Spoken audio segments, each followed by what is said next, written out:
impressive Super Tuesday, which was less than a week ago. It's hard to believe. Let's bring in our political panel. Marc Thiessen, he's a Fox News contributor, AEI fellow, and former White House speechwriter for President Bush. And Mo Elleithee, he is a Fox News contributor, former DNC communications director, and of course he works at the Institute of Politics and Public Service at Georgetown. That was a mouthful. I'm just so anxious to talk to you both about what you think here. I want you to take a listen to somebody who did not do so well in the 2016 race, but she's been making a lot of comments. Here's what Hillary Clinton had to say about Joe Biden. As I've said many times, I do not think he's our strongest nominee against Donald Trump. But I think what Joe's victories on Super Tuesday showed is that he is building the kind of coalition that I have, basically. It's a broad-based coalition. I finished, most of the work I needed to do for the nomination on Super Tuesday, and then it kind of lingered on. And I think Joe is on track to doing exactly the same thing. Mo, is this helping Joe Biden?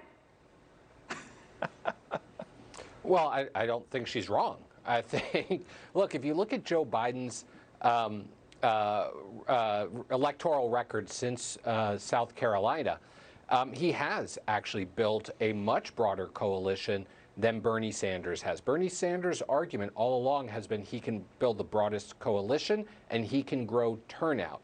And what we saw in South Carolina and in Super Tuesday is that Biden's the one who actually has built the most broad-based coalition. And the states where we have seen the greatest increase in turnout have been the states he's won. And I think if I'm in the Bernie Sanders camp, that would worry me right now. Right, and I'm looking, Mark, at this Monmouth poll that just came out that says Joe Biden's at 51%, Bernie Sanders at 36%. So already Joe Biden is doing better against Bernie Sanders in Michigan in the primary. Well, of course, we'll see what happens after the vote tomorrow, than Hillary Clinton did. Yeah.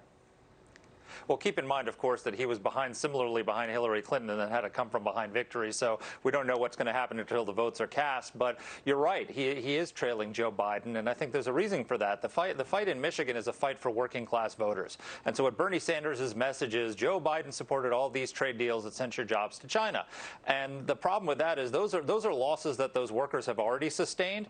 But what Bernie Sanders is threatening to do is take away something they have already, which is their union negotiated gold-plated health care plans. He wants to take all of them and give up those union plans that are better than the ones that most Americans have and force them into, government mandatory Medicare for all. Right. And so Joe Biden is campaigning saying, I'm going to protect your health care and I'm not going to let Bernie Sanders do that, and he's going to have Medicare for all who want it, and if you want your union plan, you can keep it.